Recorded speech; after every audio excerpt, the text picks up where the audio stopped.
Alright, Chi-Town Showtime with Sully, trying to get back in the game. Haven't been down here throwing in a little while. Got my setup going here. Now we're going to go ahead and do some post-cruise practice. Haven't really thrown, took pretty much a week off. Got a little flu after the cruise, which is always awesome. But, hey man, that's what happens. So we're going to go with a 160 across to start. Just as we always do, I'm going to work my come out roll, and we're going to go ahead and practice our, we're going to go back to the basics today and work with my hardways set, which is the three. I use the three on top and the hardways. So the cool thing with the hardway set is I'll be able to track my throws and see if my dice are staying on axis. Wanted to give a shout out to Adam and Gene and Randall and Mark and Eric and a bunch of people that were on this cruise with us. We just had an unbelievable time. There's a come out 4 epic cruise. It was a Carnival Fantasy, which is a smaller ship. Actually, it's their oldest ship. It's out of Mobile, Alabama. We drove down from Atlanta. That 4 is going to pay us $50. We're going to put that 50 behind the line. So, drove down, a little 5-day cruise. We had a little delay of weather and a few other issues, so we really didn't get out of port until the next day. So that actually slowed down the casino because they couldn't open up the casino while they were in port. But we made up for it, that's for sure. Oh, that one's off the table. We definitely made up for it because throughout, I mean, we're in the pretty much throwing dice every night. I shouldn't even say pretty much. We were throwing dice every night, all day. Sometimes on our last sea day, I was in the casino from basically 11 in the morning till about 1:30 at night, just rocking and rolling. All right, there's a 6. Both dice on axis, 2 and a 4. If I recall, the 4 was a 3 and a 1, so 1 is on axis, 1 was off. All right, so that 6 is going to pay us $35. So the cool thing about the casino was that, I swear, everybody won. I mean, that dice table was just a bunch of great people. I mean, unbelievable camaraderie, positivity, a social gathering, and kind of a drunken stupor too, if we're being honest. Discipline certainly was not my calling card that week. I mean, I tried to work the short game, and we're going to do that here today in practice. That's 3 score hits. My goal was 8 score hits, and the thing that I made a mistake when I did that was trying to do 8 score hits, and even if I would go ahead and, let's say, I had 4 or 5 different yos and 12s, and so pushing my luck on my 8 score hits. I should have brought the number of score hits down based on how many other non-score hits I had, and I really didn't do that. And that cost me about 3 different times. I had significant money on the 6, on the 8, a couple times on the 5. So, you know, not trying to be greedy, but I was trying to stick to my game plan. And the one thing I learned there is you got to adjust your plan a little bit. That one was a little long. Lucky we got a 6. Really didn't throw the dice, I don't think. Well, I had one roll that had about 40, which was a phenomenal roll, but I was a little disappointed, to be honest, throughout the cruise in my ability to be consistent with my landing area. That was kind of my concern, is all the practice in the world is great, but man, you get out there in the real world and you've got to be able to perform. And if you don't, it costs you money.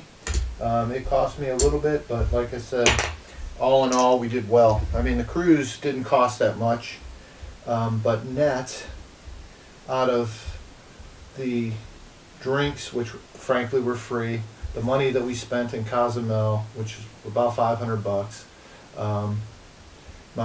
just everything that you would spend on the ship, I netted a positive $1,500 there on the boat. So can't complain. That's a snake eyes right there. If you heard, both dice hit in the air, and that's the one thing you kind of don't want to do when you're throwing the hard way set. You're trying to keep those dice in the air on axis, and on axis means that you've got the sixes on one side and the ones on the other. So when you flip them up and you've got the fours, your idea is to try and throw them. They fly in the air, and what you want the dice to do is to land on axis, so that you have fives, fours, twos, threes, and really the so that's the key, is keeping them on axis. And it's one way you can make sure you're doing it, where when I throw the 6, 3, 3, 5, I really don't know which one's on or off axis, and I really don't concern myself with that. But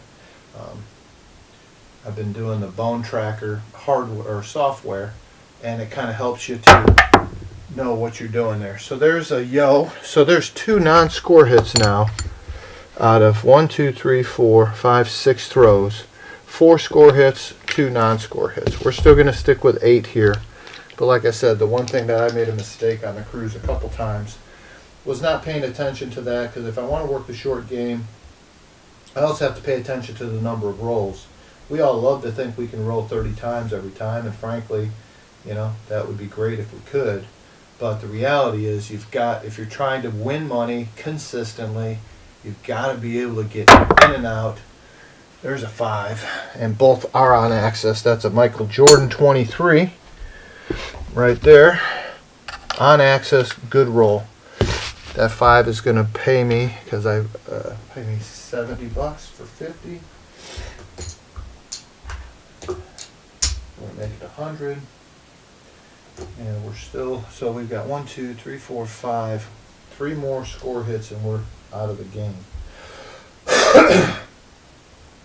But I did have a number of times when I did roll my 8, I scooped my money, I was able to bring down my bet back to my original 160, had a pretty hefty 30 plus roll, couple 20 plus rolls, and like I said, a number of times that I hit what I needed to hit and got out. So there's 1 on axis, 1 off.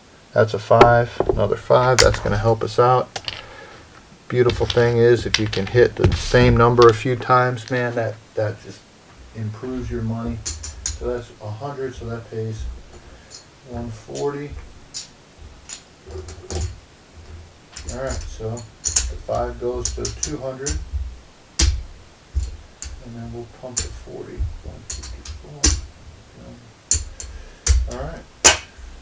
And we got 1, 2, 3, 4, 5, 6. We got 2 more score hits. The other thing that I was extremely undisciplined on was the fact that this was a bunch of great guys rolling. So instead of waiting 5 rolls, I was rolling and betting with people. That's a 6. Where in normal situations in the casino, I promise you, I will wait 5 rolls and see what people are about. All right, so that 6 has 120 on it. That's going to pay 140.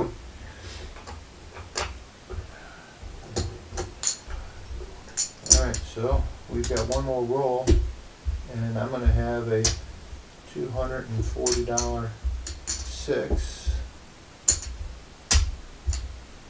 And boy, it'd be nice to hit a 5 or a 6.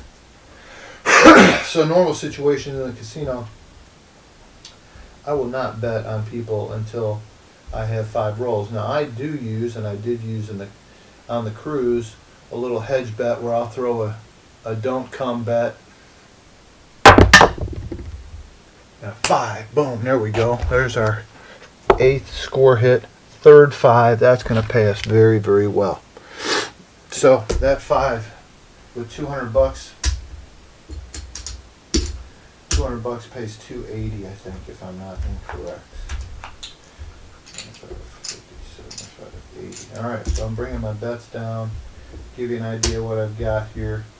We've got the 5 back down to 25. I got my 6 back down to 30. Put my 8 back down to 30. And my 9 back down to 25. My 10, we didn't hit a 10. So let me give you a count real quick of what I've got in the rack. Started with 160. I got 1, 2, 300, 400, 500, 675. That's a huge, huge roll right there. Outstanding.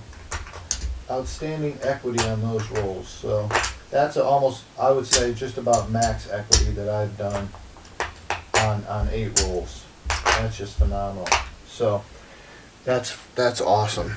All right, we're going to keep on rolling. But now I rolled my, I took all the profits, got it sitting in my rack. Now all I have at risk is the 160 original. I've still got 50 behind the line for the 4.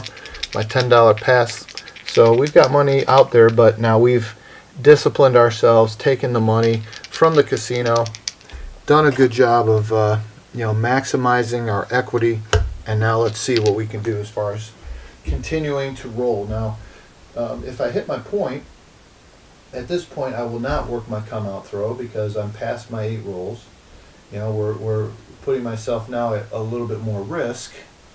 That was almost a perfect roll. There's another 6. And again, my old self would be like, damn, I had 240 on the 6. That would have been 280. Well, now that's only 35 bucks. But you know what? I've got this other money in my rack, and I can't lose it. So that's the beautiful thing about that, man. But going back to the casino situation, I don't usually bet on people who I don't know, who I've never met, don't know how they're going to roll.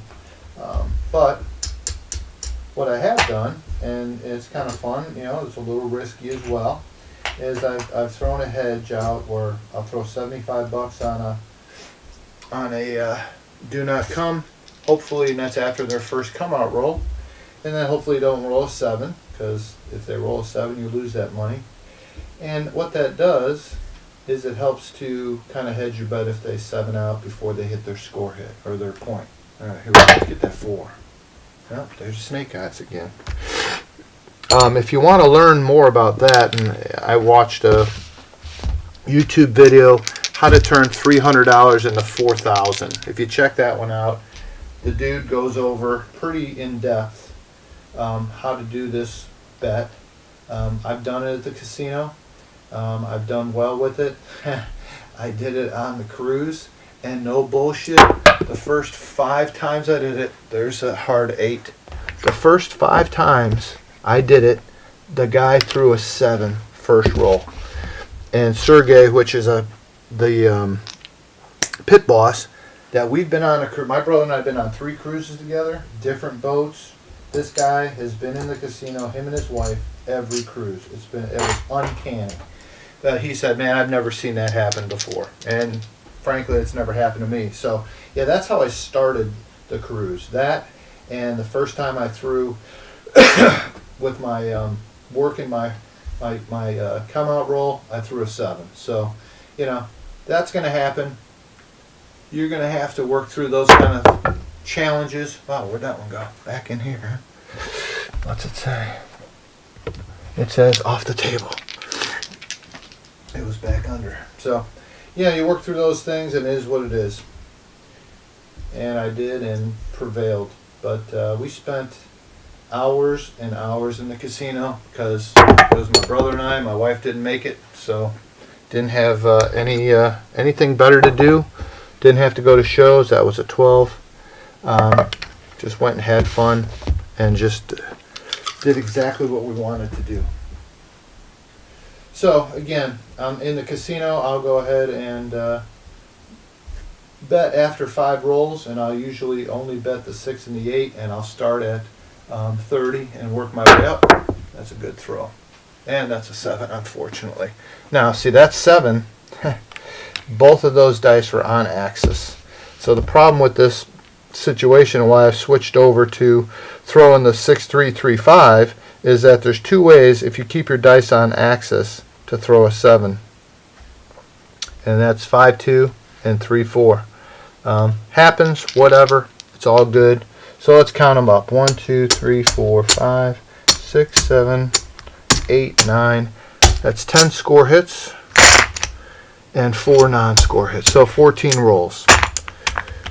Not too bad. First time coming back down here, having some fun. Again, I hope you enjoy the videos. I hope you enjoy the setup here. I'm pretty fired up about building my own table. I have the display already. I just need to get the wood and start working on it. So pretty soon I'll be selling this thing hopefully and have another have a decent size. I'm going to build a 10-foot table so I can still throw from stick left 1, stick left 2, stick right 1, right 2, pretty much right 3 as well. Can't throw from downtown, but I normally don't anyway. And I just don't have a hell of a lot of room to put a 14-foot table down here. That was it. Hope you guys enjoyed it. Sully, did you have fun, brother? You gonna dance? Dance. Dance. There you go. Dance. Say, nice job, Daddy. Dance. Alright, have fun. Chi-Town Showtime out.